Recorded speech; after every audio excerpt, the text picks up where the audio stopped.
Hello, everyone. I'm Charlie, and welcome back to another DraftKings DFS Slate breakdown.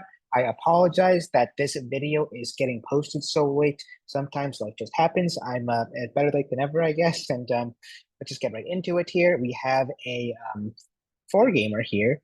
Newcastle being the biggest favorites, followed by Wolves, and then Fulham. And then West Ham, Brighton at -140 as well. It's interesting that we've got all three of these basically guaranteed relegated teams here. It creates a lot of lopsided matchups, especially when you look at that Newcastle game. -575 is wild, although probably warranted with how we've seen a lot of these teams play, whether that be Leicester, whether that be Ipswich, whether that be Southampton. So yeah, no surprise that they're all pretty big underdogs. And Brighton, is a pretty big favorite against West Ham at home too. So definitely plenty of matches to pick from here. It's not like we're just going to need to stack one team.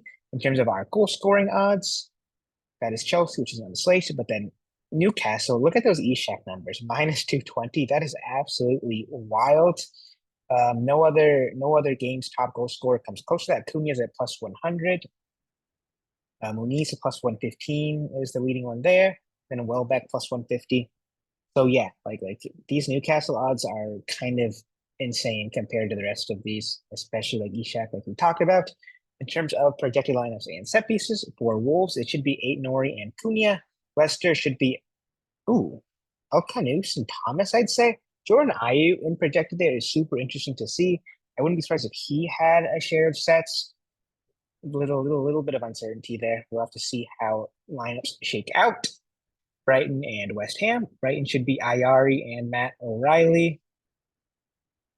There's a chance that Estupinian or Minte end up having a share too, but Ayari and O'Reilly should be the leading candidates there. West Ham should be James Ward-Prowse monopoly, I'd say, in this team. The chance that Bowen, Paquetá, Emerson have some share in some capacity, but I think it's a bit doubtful. Newcastle and Ipswich. Newcastle should be a Trippier monopoly. Ipswich should be Ben Johnson. And look at that. They have no Leaf Davis, who of course is suspended, but then no Connor Townsend in projected, which means we might get like a Ben Johnson monopoly. That's super interesting that they don't have Leaf Davis or Leaf Davis of course injured, but like no Connor Townsend in there.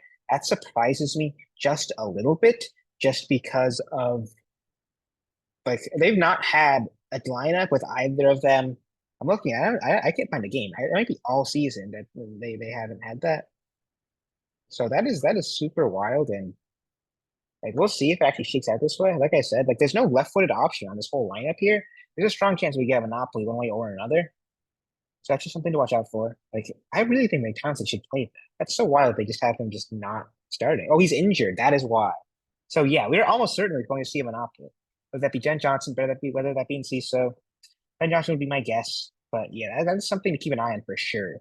Southampton and Fulham. Southampton should be Manning and Mateus Fernandez. Fulham should be Herrera Monopoly.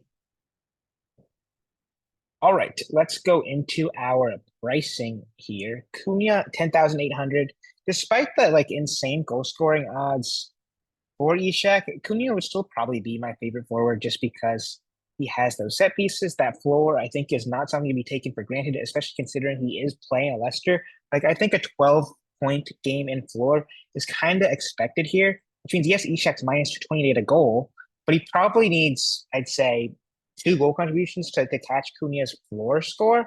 And Cunha can definitely just get goal contributions too. Like I just think Ishak starts kind of almost like a goal disadvantage because of this like really solid Cunha floor.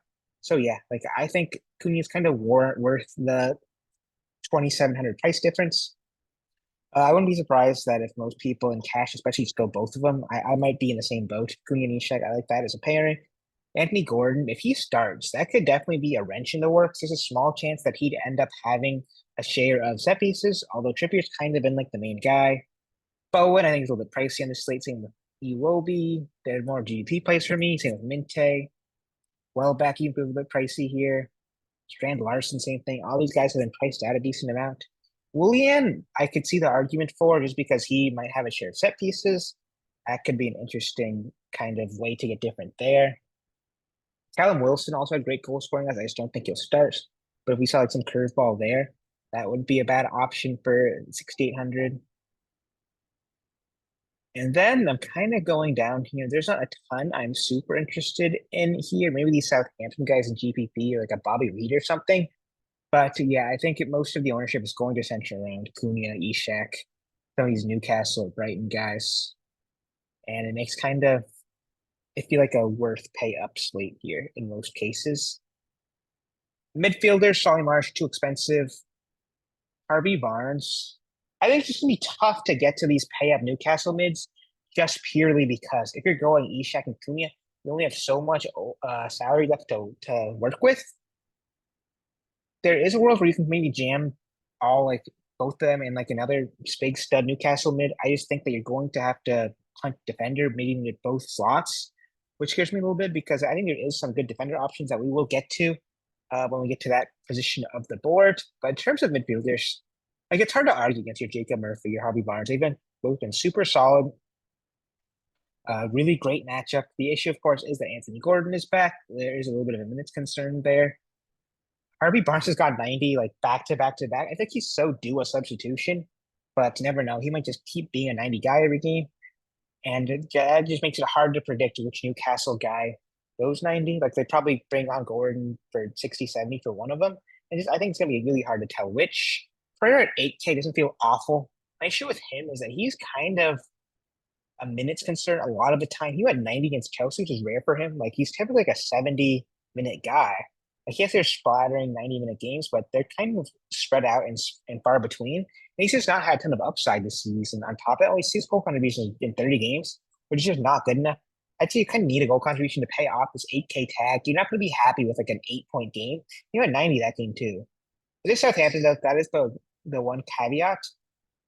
So if you have the salary, like I'd probably get to Pereira. He's probably my favorite mid, pound for pound for price. Other mids I'm kind of thinking about.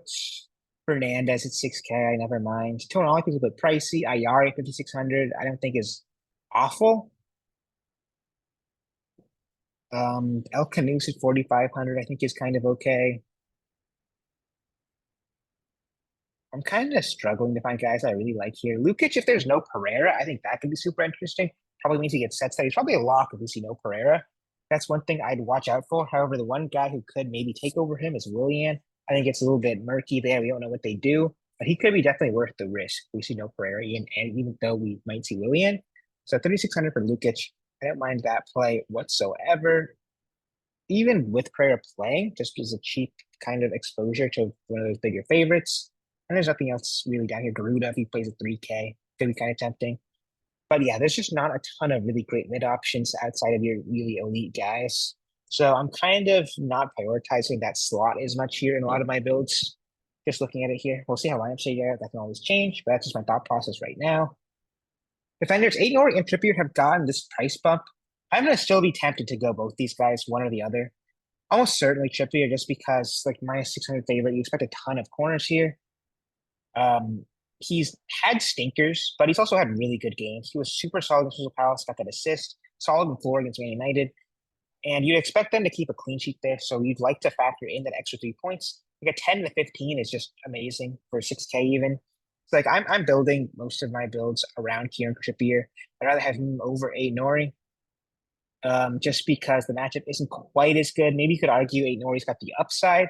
However, you can't really count on his sets for the entire game either, just because Pablo Sarabia will come on at some point. He scored that goal against Man United that won them the game. I wouldn't be surprised if he started here, which would kind of make Aït-Nouri unplayable in my eyes. So yeah, like that's why I'm kind of more Team Trippier. Take the Monopoly, better matchup over maybe the slightly more upside. However, just not as good floor or set piece role. One sec. My dog is grabbing a sponge. I grabbed. Look at this. He's already. It's green, so it's not showing up well.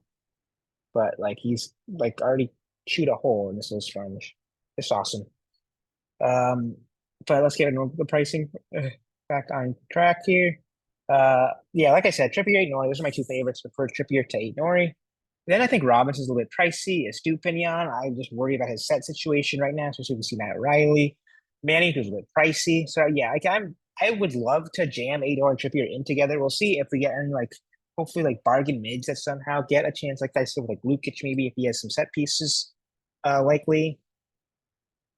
Then there's just not a ton here.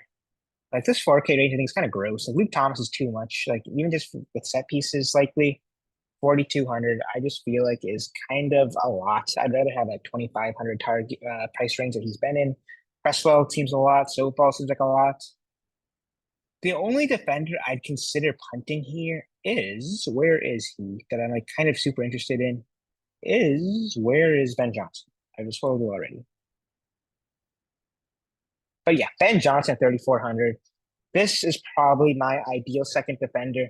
I know he was really bad against Arsenal, but who isn't? Like Arsenal's a tough, tough matchup.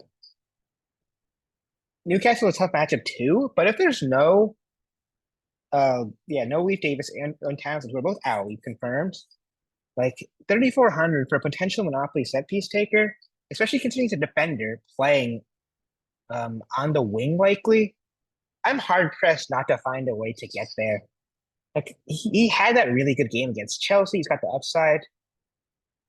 And I'm down to maybe each like this 1.5 point game that he might do, just because there's a lot of potential here for a set piece taker for this cheap on the board. So yeah, I love Ben Johnson here. I could even see him being a three defender. So you just go 8 Trippier and Ben Johnson, even in cash. I think it's a perfectly viable build. So yeah, those are like my three main defenders I really like here. In terms of goalkeepers, I think it is always a complete crapshoot, especially when we got games this one-sided. It really allows the opportunity to these like dog goalkeepers to either drop 10 or negative points. Like look at that. Mads Hermansen had 13 against Liverpool, 7 saves, didn't even keep a clean sheet or anything. But then look at that game against Newcastle. He gave up negative points. That's just the variance of the goalkeeper position. UVP, I will always have like kind of an even share with every keeper just because I don't think there's a huge edge there. They'll kind of just depend on like the builds. I may have like a larger share of these dog goalkeepers if I want to like pay up more, sometimes just out of necessity. I just don't worry about goalkeeper too much. Like in cash, I kind of just play whoever I land on after prioritizing my other positions. It's a tough position. In terms of a core, I'm going Trippier. I'm going Cunha. And I think I'm going Ishak. In cash, I think that's just the way to start here. But as always, make sure to check out the FSI Discord through getting a subscription in the website linked below, where of course I will have cores for this Premier League slate after we have all the lineups in here, as well as every other DFS soccer site offered on DraftKings, whether that be MLS, Interleague, Bundesliga. I do it all. But yeah, guys, that'll be it. And I'll see you for the next one. Peace.